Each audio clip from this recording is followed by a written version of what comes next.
French jets are bombing rebel positions as well as fuel stores and ammunition dumps near their Gao stronghold. These are exclusive Al Jazeera pictures of the attack.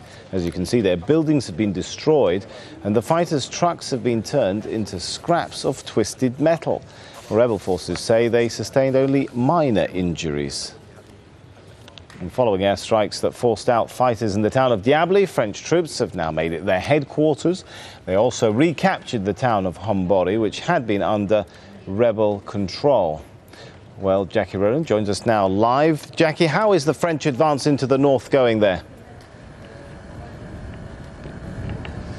Well, as you mentioned, Sammy, it is advancing on several different fronts. You were giving us some detail about the east there, where they are moving in on that important stronghold of the Al-Qaeda-linked rebels in the town of Gao.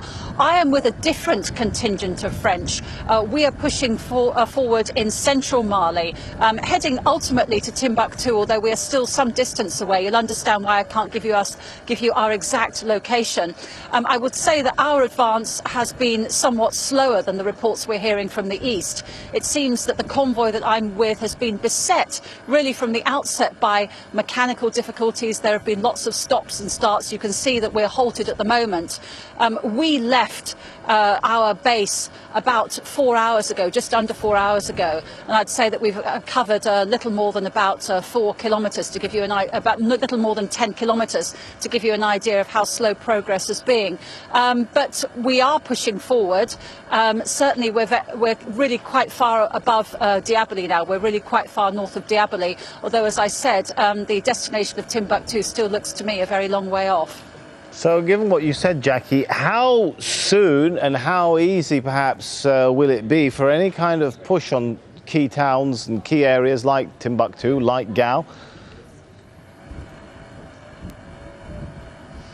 Well, we've heard optimistic predictions in the last 24 hours, Sammy, from the Malian government. The communications minister, Manga Dembele, predicted that, in fact, French and Malian forces would clear the north of rebels within a matter of days, which does seem to sound very optimistic. We're hearing here unofficial speculation predictions that the fighting units of this column, and I must stress that I'm towards the back of the armoured column, but we're hearing unsubstantiated speculation, if you like, that the fighting units could reach Timbuktu within the next 24 hours, with us following on behind. But that will really depend on the whole question of mechanical failure, as I mentioned, and also we've been hearing reports from the front of the column of unexploded ordnance, unexploded devices that have been found on the roadside now, and the French are concerned that maybe they're moving into an area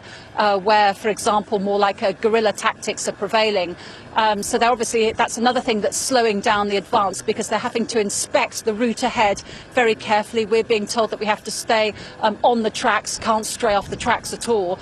But in terms of progress, obviously, Sammy, one of the key things is going to be the African troops. As we heard, rebels on Friday dynamited a bridge leading from Niger into Mali, a bridge which was going to be used by approximately 2,000 troops from Niger and Chad, who are going to come over as part of that African force and attack the rebels from the east, really therefore subjecting the city of Gao to a two-pronged assault, the French and the government troops in the west and the Nigerians and the Chadians in the east. Now, that will have been slowed down, although not, I suspect, halted as a result of that bombing. But the longer-term problem is when the larger bulk of the African force is going to come in, because the French can capture towns, but you need boots on the ground in order to hold them over the long term. That will be the job of the African troops. 4,500 have been pledged, but very few of them have turned up so far, largely because the countries sending them are suffering from logistical and financial problems.